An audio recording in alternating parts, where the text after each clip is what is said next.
আমাকে খুন করতে আসা হয়েছিল, এফআইআর করেছি। বিস্ফোরক মন্তব্য শশী পাঁজার। ব্রিগেডে মোদির মেগাসভার দিনেই রণক্ষেত্র গিরিশ পার্ক। আমাকে খুন করতে আসা হয়েছিল, এফআইআর করেছি। বিস্ফোরক মন্ত্রী শশী পাঁজা বললেন, ব্রিগেড র্যালির আমার বাড়ির সামনে দিয়ে যাচ্ছিল। আমি অবাক। গুন্ডা পুষেছে, খুনি পুষেছে বিজেপি। এতদিন দেখতাম গণতান্ত্রিক খুনি, আজ দেখলাম শারীরিকভাবে মারছে। তখনও ব্রিগেডের মোদির সভা শুরু হয়নি। তৃণমূল বিজেপি কর্মীদের দফায় দফায় অগ্নিগর্ভ হয়ে ওঠে গিরিশ পার্ক।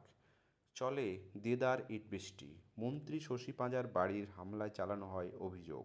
কার্যত স্তব্ধ হয়ে যায় সেন্ট্রাল এভিনিউ।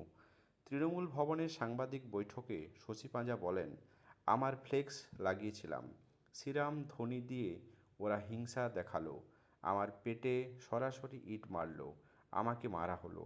বাস থেকে নেমে ফ্লেক্স ছিঁড়ল, মারধর শুরু করলো, মন্ত্রীর বাড়ি আক্রমণ, আমাকে মারল, আমার সহকর্মীদের মারল, বাস থেকে বোম বোতল ইট পাথর মারল, সঙ্গে হুঁশিয়ারি, ভিআইপিদের র্যালিতে যাচ্ছেন এইভাবে, আমরা কাপুরুষ নই।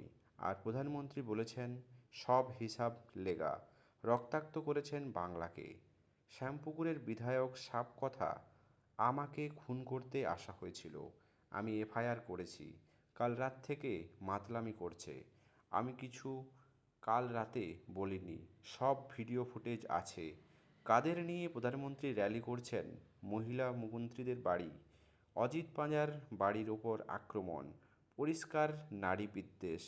সাংবাদিক বৈঠকে ছিলেন তৃণমূলের সাংসদ সায়নী ঘোষ। তিনি বলেছেন, প্রধানমন্ত্রীকে সংসদে দেখা যাচ্ছে না, বিজেপির প্রচার মন্ত্রী হয়ে ঘুরছেন, বিজেপির মিটিংয়ে গ্যাস সিলিন্ডার পাওয়া যাচ্ছে, সর্বোচ্চ স্ক্যাম ইলেকট্রাল বন্ড।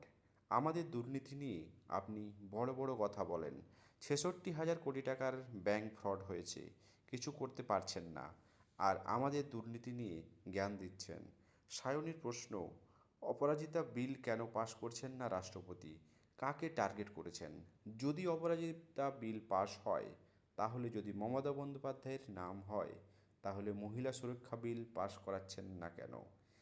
এদিকে মন্ত্রী শশীর বাজার বাড়িতে হামলার অভিযোগ অস্বীকার করেছেন বিজেপি নেতা সজল ঘোষ। তিনি বলেছেন, যদি ইট মারামারি হয় তবে তাহলে সবাই আহত হতো।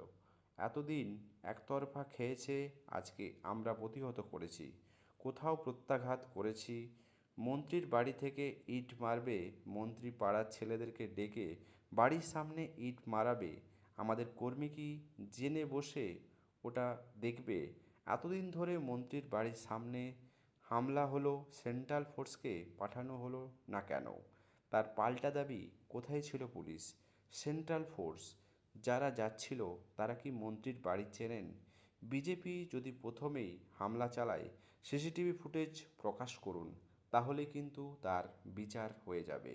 দর্শক, সত্যিকারেই কি শশী পাঁজাকে মারা হয়েছিল, না শশী পাঁজার বাড়ি থেকে ইট বৃষ্টির কোনো পূর্ব প্ল্যানিং ছিল? এটাই কিন্তু দেখার বিষয়। আগামী দিনে সত্যিই কি এর রহস্য উদ্ঘাটিত হবে? শশী পাঁজার বিরুদ্ধে যে সমস্ত অভিযোগ আসছে, তার কি সত্যি?